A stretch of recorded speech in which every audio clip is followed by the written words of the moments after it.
प्रिय छात्रों, सुप्रभात। आज मैं गद्य भाग से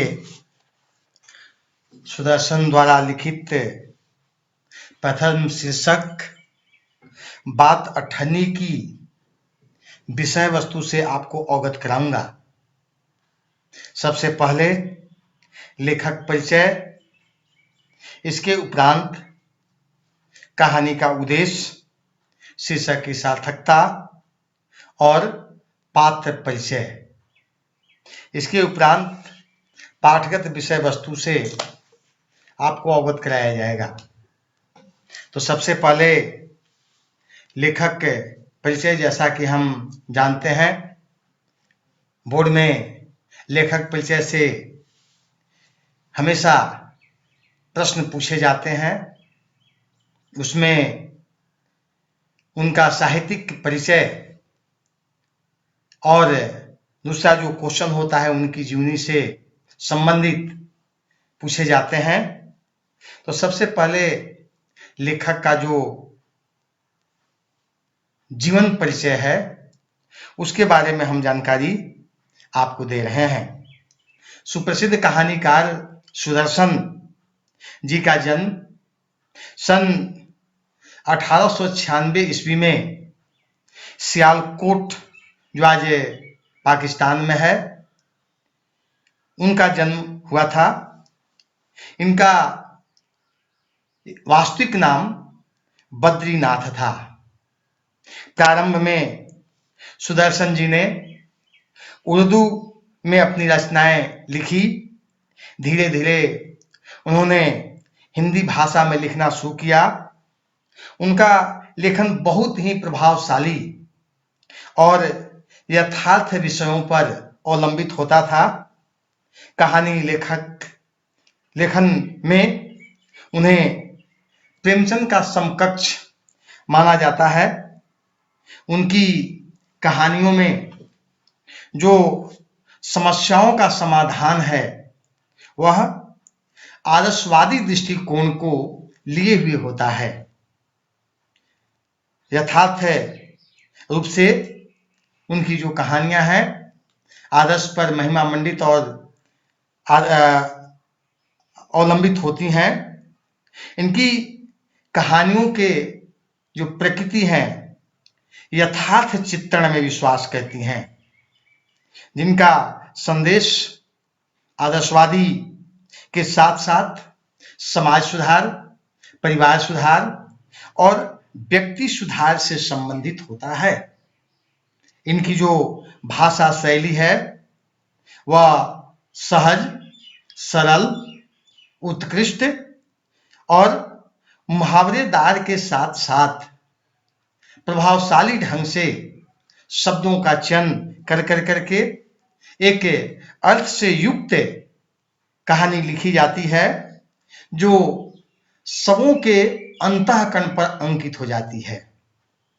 इनकी प्रमुख जो रचनाएं हैं उनमें हार की जीत, इसके उपरांत सच का सौदा, इसके उपरांत अठन्नी का चोर, साइकिल की सवारी, तीर्थ यात्रा, पत्थरों का सौदागर, पृथ्वी वल्लभ आदि इनकी प्रसिद्ध एवं लोकप्रिय कहानियों में से कहानियां हैं। कहानी लेखन के अतिरिक्त इन्होंने अनेक फिल्मों के लिए पटकथा एवं गीत भी लिखे हैं। प्रस्तुत कहानी बात अठन्नी की हमारे समाज की जो न्याय व्यवस्था है, जिसमें अनेक प्रकार की कुरीतियां भरी पड़ी हुई हैं, उससे कुरीति के संदर्भ में इनका करारा और ठोस व्यंग्य है। जो समाज अमर्यादित अन्याय की व्यवस्था पर सूर्यता के साथ अग्रसर होती है, उसे किस प्रकार से न्याय संगत बनाया जाए, इसके संदर्भ की चर्चा प्रस्तुत कहानी में की गई है। और एक व्यक्ति को किस प्रकार के आदर्श के अंतर्गत रहकर समाज की सेवा करनी है, इन बातों को रेखांकित करने का प्रयास कवि लेखक के द्वारा किया गया है। बात अठन्नी की कहानी का मुख्य उद्देश्य समाज में व्याप्त भ्रष्टाचार, रिश्वतखोरी और उत्कोच को समाज के सामने प्रदर्शित करना ही है। आज हमारी जो न्याय व्यवस्था है, जो न्याय प्रणाली है, इसमें अनेक प्रकार की त्रुटियां दिखाई पड़ती हैं। विशेषकर समाज में वे लोग जो ऊंचे ओहदों पर हैं, जो धन धान से संपन्न व्यक्ति हैं, उन्हें किसी भी प्रकार की न्याय प्राप्त हो जाती है, लेकिन अगर वही न्याय दरिद्रों, गरीबों, वंचितों और शोषितों को मिलना है, तब ऐसा प्रतीत होता है कि इसमें काफी कठिनाई हो जाती है। प्रस्तुत कहानी के द्वारा लेखक समाज में या न्याय प्रणाली व्यवस्था में जो इस प्रकार की कुकृत्य है, उसको समाप्त करने के उद्देश्य से ही इस कहानी को हमारे सामने प्रस्तुत किया है, लोगों को प्रेरित किया है, ताकि समाज की, परिवार की, राष्ट्र की न्यायिक व्यवस्था में ईमानदारी, सादगी, सत्यता और उत्कृष्टता भरी जा सके। इसके अंदर जो कुकृत्य है, जो कुव्यवस्था है, जो नाना प्रकार की कमियां हैं, इसको हर हाल में खत्म किया जाना चाहिए। कहानी में यह बताया गया है कि एक ऐसा व्यक्ति जो नियमित रूप से किसी व्यक्ति की सेवा बड़ी कर्तव्यनिष्ठा के साथ करता है, लेकिन उसे सताया जाता है, उसे कष्ट दिया जाता है, यहाँ तक कि पूरी उच्च पद पर बैठने वाले व्यवस्थित लोग उसे जेल के अंदर तक डाल देते हैं। यह स्वाभाविक रूप से एक बहुत बड़ी हमारी कमी है न्यायिक व्यवस्था में, और लोगों के मन में इस प्रकार की जो भाव हैं वह श्रेयस्कर नहीं है। इसका निश्चित रूप से हमें परित्याग करना होगा। दूसरी बात है शीर्षक की सार्थकता। क्या वास्तव में बात अठन्नी की शीर्षक सार्थक है? हम कहानी की इर्द गिर्द पठन पाठन का कार्य जब हम करते हैं तो हम देखते हैं कि इसका जो प्रमुख पात्र रसीला है वह इंजीनियर साहब के यहाँ काम करता है। मात्र 10 रुपए मासिक वेतन पर वह काम करता है। उसका घर परिवार उसी पैसे से चलता है। वह बार बार उन्हें कुछ पैसे बढ़ाने की बात का अनुरोध करता है, लेकिन इंजीनियर साहब काम छोड़कर जाने की बात तो करते हैं, लेकिन मानवता के आधार पर पैसा बढ़ाने की बात वे कभी नहीं करते। बीमारी की हालत में कर्ज के नीचे वह दब जाता है। वह काफी व्यथित होकर करके अपने मित्र रमजान से 10 रुपए लेता है। सभी पैसे वह लौटा देता है, लेकिन अठन्नी लौटा नहीं पाता। इससे कर्ज के नीचे वह दबा हुआ महसूस करता है और एक दिन 5 रुपए मिठाई लाने के देने के उपरांत 4.5 रुपए की मिठाई इंजीनियर साहब के लिए लाता है, लेकिन अठन्नी बचाकर वह रमजान से ऋण मुक्त हो जाता है। लेकिन इस अठन्नी की चोरी उनके मालिक बाबू जगत सिंह इंजीनियर साहब के द्वारा पकड़ा जाता है। उसे यातनाएं इंजीनियर साहब के द्वारा दी जाती है, यहाँ तक कि उसे जेल की हवा भी खानी पड़ती है। इन सारी परिस्थितियां उस रसीला के इर्द गिर्द भ्रमण करती है और इस प्रकार से अठन्नी की चोरी के कारण जो सजा उसे हुई है, इस बात की प्रामाणिकता है कि शीर्षक बात अठन्नी की यथार्थ रूप से उपयुक्त है, श्रेष्ठकर है। इसके अलावे अन्य शीर्षक का कोई स्वरूप सानिध्य में नहीं है। इसके उपरांत हम इस पाठ के प्रमुख जो पात्र हैं उनके हम चरित्र चित्रण के संदर्भ जानेंगे। इसमें प्रमुख पात्र रसीला है। बाबू जगत सिंह जो पेशे से इंजीनियर हैं वे हैं। इसके बाद रमजान जो रसीला का परम मित्र है। इसके बाद रमजान का मालिक मजिस्ट्रेट शेख सलामुद्दीन है, जिनके यहाँ रमजान चौकीदारी करता है। और इस प्रकार से ये चारों पात्रों के इर्द गिर्द यह कहानी भ्रमण करती है और हमें इन पात्रों की जानकारी एक एक कर प्राप्त करने की जरूरत है। सबसे पहले रसीला कुछ गुणों से युक्त है। उसमें उसका सबसे प्रमुख गुण है परिश्रम होने का। वह काफी परिश्रमी व्यक्ति है। दूसरा जो गुण है वह है संकोची भाव का। वह संकोच भाव से जीवन यापन करता है।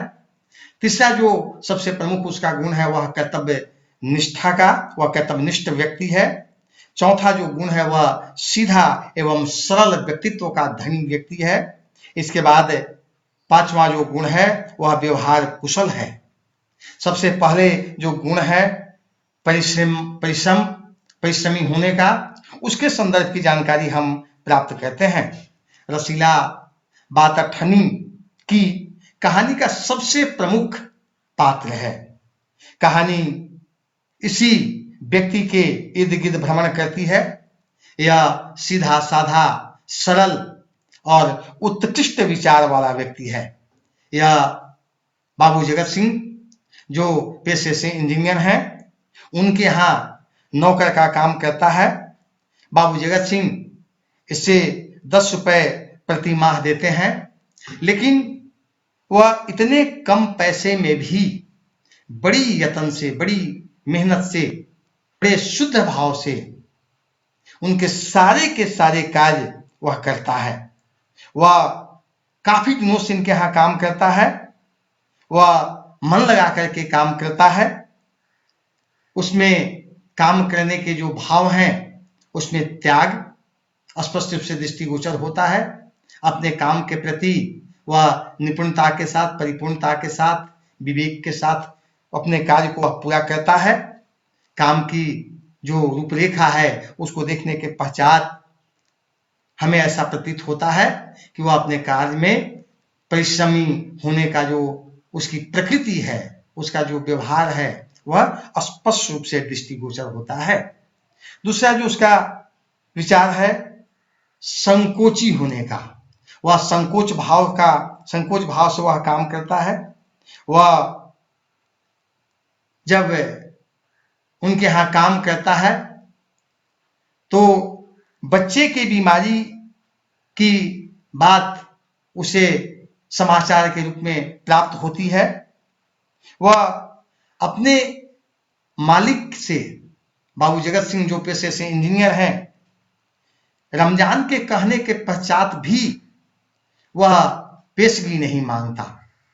शायद वह उस इंजीनियर की यथार्थ प्रकृति को जानता होगा, लेकिन इसके पश्चात भी मुसीबत में सहायता के लिए लोग समय समय पर एन किन प्राकरण सारी प्रकार की प्रयास करते हैं, लेकिन वह ऐसा नहीं करता।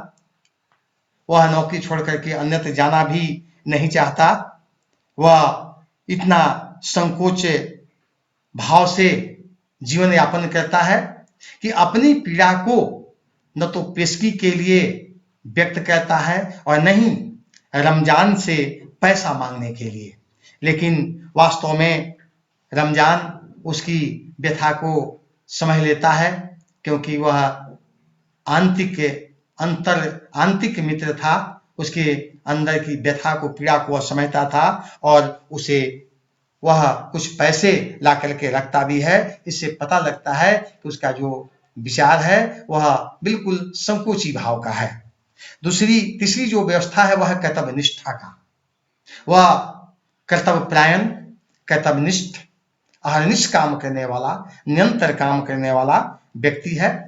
वह अपने पिता के लिए, अपनी पत्नी के लिए और अपने पुत्र के लिए निरंतर काम करता है।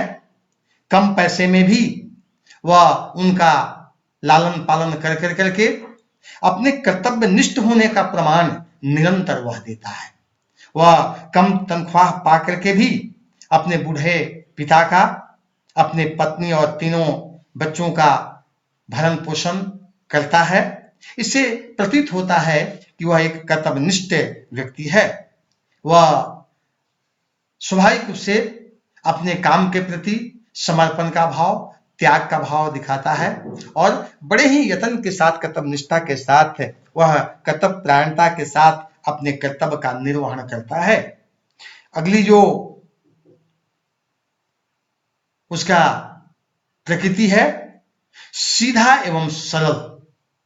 वह बिल्कुल मानसिक रूप से, पारिवारिक रूप से, सामाजिक रूप से सीधा और सरल स्वभाव का, प्रकृति का वह व्यक्ति है। वह अपने काम में चालाकी का सहारा नहीं लेता, झूठ का सहारा नहीं लेता। वह अपने काम को सरलता के साथ, अपने काम को अपना काम समझकर तत्परता के साथ, बिना हेराफेरी का, बिना अनैतिक कार्य का वह कार्य करता है। जब वह चोरी में पकड़ा जाता है तो बड़ी विनम्रता और सरलता और शुद्धता के साथ इस बात को स्वीकार करता है कि उससे गलती हो गई है। इसलिए उसके इस अंतर मन की एक और जो प्रकृति है उसके विषय में हमें जानकारी मिलती है कि वह व्यवहार विचार से बिल्कुल सीधा, सरल और उत्कृष्ट व्यक्ति है। इसके बाद व्यवहार कुशल, अगली जो उसका प्रकृति है वह बिल्कुल व्यवहार कुशल है। रसीला का व्यवहार सभी के साथ बहुत अच्छा है। वह कम पैसे में नौकरी करता है, लेकिन अपने मालिक के प्रति उसका जो व्यवहार है वह अत्यंत कुशल है। बड़े ही कुशलता के साथ, प्रवीणता के साथ उनके साथ रहता है। उनका जो मित्र है रमजान, जो शेख सलामुद्दीन मजिस्ट्रेट के यहाँ चौकीदारी का काम करता है, उसके साथ भी बड़ी अच्छी गाढ़ी मित्रता है। मित्रता कैसे होनी चाहिए, कितना होनी चाहिए, इसके व्यवहार पर ही सब कुछ निर्भर करता है, क्योंकि मित्रता की रूपरेखा किसी जाति, धर्म, वर्ग और वर्ण से नहीं बल्कि उसके व्यवहार विचार से होता है। इसलिए उसमें भी यह प्रांगत है। उसकी सहायता, उसके अंतर मन की व्यथा को रमजान मित्रत्व व्यवहार के कारण ही वह जान लेता है और वह सहायता भी करता है। संक्षेप में हम कह सकते हैं कि रसीला का जो व्यवहार है सीधा है, सरल है, उत्कृष्ट है, वह सच्चा व्यक्ति है। वह सही में गरीब है, यह उसका दुर्भाग्य है, लेकिन इसके पश्चात भी उपयुक्त जो उसकी प्रकृति है, जो उसके नाना प्रकार के जो रूप स्वरूप हैं, वह निश्चित रूप से आदर के योग्य हैं, हमारे लिए आचरण करने के योग्य हैं। और इस प्रकार से हम उसकी प्रकृति को निश्चित रूप से उदारता के साथ ग्रहण करने का प्रयास करेंगे। इसके बाद जगत सिंह, दूसरे पात्र रसीला के पश्चात जगत सिंह को पाठ में बाबू जगत सिंह के नाम से जाना गया है। ये पेशे से इंजीनियर हैं। शहर में इनका अच्छा खासा नाम है। इनकी अपनी एक प्रकृति है। ये समाज में अपनी संपन्नता और प्रतिष्ठा के चलते गिने और जाने जाते हैं, लेकिन इसके उपरांत इनकी जो प्रकृति है अत्यंत क्रूर, निर्दयी और स्वार्थ लालच से भरी पड़ी हुई है। इनकी प्रकृति, इनका जो अंतःकरण की जो स्थिति है उनमें दया का अभाव है, सत्य का अभाव है। ये निश्चित रूप से स्वार्थी प्रवृत्ति के व्यक्ति हैं। इनके मन में दरिद्रों गरीबों के प्रति उत्कृष्ट भाव और विचार बिल्कुल नहीं है। निरंतर काम करते रहने के पश्चात भी रसीला को पेशगी के रूप में पैसा नहीं देना, उसके परिवार के बीमारी के समय में सहयोग नहीं करना, उनकी क्रूरता का, उनके निर्दयी होने का, उनका स्वार्थ अपने काम में लगे होने का प्रमाण हमें प्राप्त होता है। अतः हम स्पष्ट रूप से इस बात को जान सकते हैं कि उनकी प्रकृति निश्चित रूप से उत्कृष्ट और मानवता के बिल्कुल विपरीत है।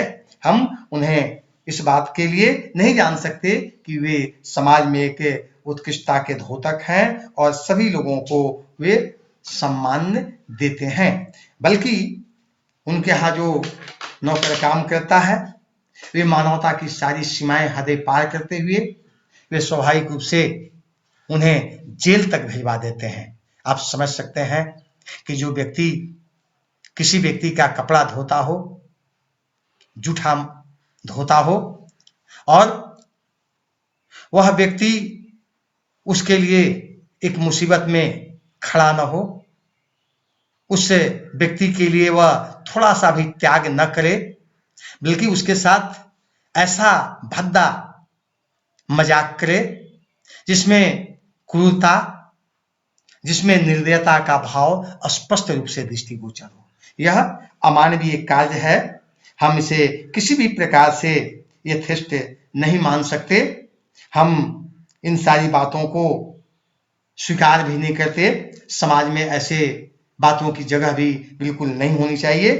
हम उनके विषय में यह कह सकते हैं कि इंजीनियर साहब बाबू जगत सिंह पढ़े लिखे, संपन्न और प्रतिष्ठित व्यक्ति तो थे, लेकिन उनका जो सोच था, उनका जो विचार था, सबसे निम्न स्तर का और संकीर्ण था। समाज में ऐसे उच्च वर्ग का प्रतिनिधित्व करते हैं जो हमेशा से गरीबों को सताने का काम, उसके प्रति शोषण का काम, उनके प्रति अन्याय का काम और अधर्म का काम कर करके अपने यथार्थ भाव के लिए जाने जाते हैं। इसके उपरांत तीसरा जो इसमें पात्र है वह है रमजान। रमजान यह एक रसीला का सच्चा मित्र है। यह उसके प्रति आदर का सूचक है। रमजान शेख सलामुद्दीन जो एक मजिस्ट्रेट हैं, वे कोर्ट में नित्य प्रति न्याय करते हैं। वहां पर वह चौकीदारी का काम करता है। मजिस्ट्रेट शेख सलामुद्दीन फल के बड़े शौकीन व्यक्ति थे। जब भी फल बच जाता खाने के उपरांत तो वह रमजान को दे देते। रमजान उस फल को अकेले नहीं, रसीला के साथ मिल बांट करके खाता। दोनों के बीच स्वाभाविक दोस्ती थी, प्रगाढ़ दोस्ती थी। स्वाभाविक रूप से इंजीनियर साहब बाबू जगत सिंह मिठाई के शौकीन थे। मिठाई जब भी रसीला लाता, मिठाई जब ये खा करके थक जाते, बच जाता, तो रसीला को मिलता। रसीला भी मिठाई स्वयं नहीं खाता, बल्कि बिना अपने मित्र रमजान को खिलाए वह खाता भी नहीं। इस प्रकार से दोनों की जो दोस्ती है वह अपने एक आदर्श मित्रता के भाव पर अवलंबित है। रमजान स्वभाव से दयालु प्रकृति का है। ईमानदार है और बड़ा ही स्पष्टवादी है। उसके विचार में किसी भी प्रकार का कुछ लेश मात्र की संकीर्णता नहीं है। जब रसीला को अंतर मन से दुखी वह पाता है तो वह दोस्ती की सौगंध उसे देकर करके यह पूछता है, जानना चाहता है कि आखिर किस व्यथा से वह व्यथित है, किस पीड़ा से वह पीड़ित है। जब इस प्रकार की बात रसीला के सामने आती है तो उसके आंखें भर आते हैं और अंततः वह उन्हें 10 रुपए देकर परिवार को बीमारी से बचाने का कार्य करता है। इस प्रकार से हम कह सकते हैं कि रमजान एक नेक इंसान था, दयालु व्यक्ति था, स्पष्टवादी विचारधारा का वह व्यक्ति था, मित्रता के मूल्य को समझता था और मित्रता होने के आदर्श भाव को समझकर जो यथेष्ट मित्र के लिए कार्य हो उसको वह पूरा भी करता था। इसके बाद अंतिम पात्र शेख सलामुद्दीन है। शेख सलामुद्दीन पेशे से जिला मजिस्ट्रेट हैं। वे मजिस्ट्रेटी का काम करते हैं। उनकी दोस्ती इंजीनियर जगत सिंह के साथ है। वे दोनों का जीवन स्तर एक जैसा है, दोस्ती होना भी स्वाभाविक है। कहानी में शेख सलामुद्दीन पर व्यंग करते हुए उन्हें न्यायप्रिय कहा गया है, लेकिन वास्तव में वे अन्याय के द्योतक हैं। ऐसी न्याय वे करते हैं कि लाखों रुपए की चोरी करने वाला नर्म गद्दे पर सोता है, सभी जगह वह भ्रमण करता है, सारी क्रियाओं को सांसारिक भोग के साथ करता है, लेकिन अठन्नी का चोर हवालात में बंद हो जाता है। यही उनकी न्यायिक प्रक्रिया और न्याय देने की व्यवस्था है। ऐसे कार्य में रिश्वतखोर होने की बदबू भी आती है। वे अपने काम में हेरा फेरी कर करके अपराध को बढ़ाते हैं। वह रसीला को भी 6 महीने का कारावास देकर अपनी यथार्थ न्याय व्यवस्था की जो अंतरंग कमी है उसको उजागर कर देते हैं। वे अपने अवगुण को दिखाते हैं। निष्कर्षतः कहा जा सकता है कि शेख साहब एक बेईमान, एक निर्दयी और क्रूर व्यक्ति के साथ साथ अपने कार्य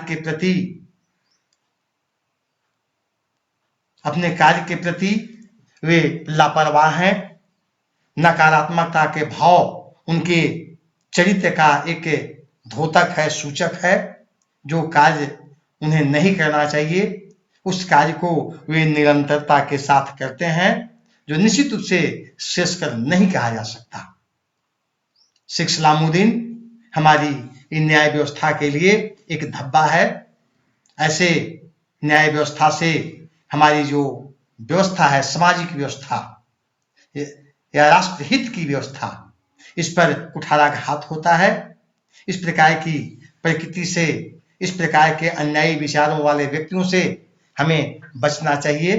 यदि हम ऐसा नहीं करते तो हमारे लिए न्याय पर, धर्म पर विश्वास करने वाला शायद कुछ दिनों के उपरांत नहीं मिलेगा। इसलिए वर्तमान परिवेश में कहानी की जो प्रासंगिकता है और अधिक मूल्य से युक्त हो जाती है, हमें इसके यथार्थ भाव को समझने का प्रयास करना चाहिए।